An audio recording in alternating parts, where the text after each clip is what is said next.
Hello साथीहरू, आज भने हाम्रो छोराबुहारीले चाहिँ कुच्चो तान्दैछ होइन है।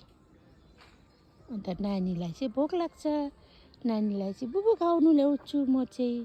यस्तो चाहिँ हाम्रो चाहिँ जिन्दगी, बस्तीको जिन्दगी। पर पापा चाहिँ पर कहाँ छौ मुकेश? हजुर भन चोटले।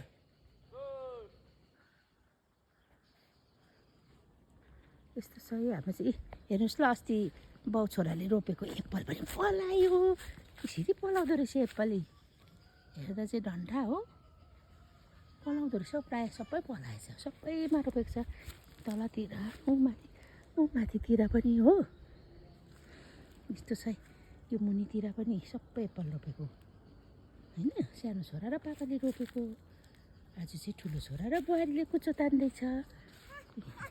ओहो, नानीले पनि गाएर गाउँदैछ। अरे अरे अरे अरे अरे।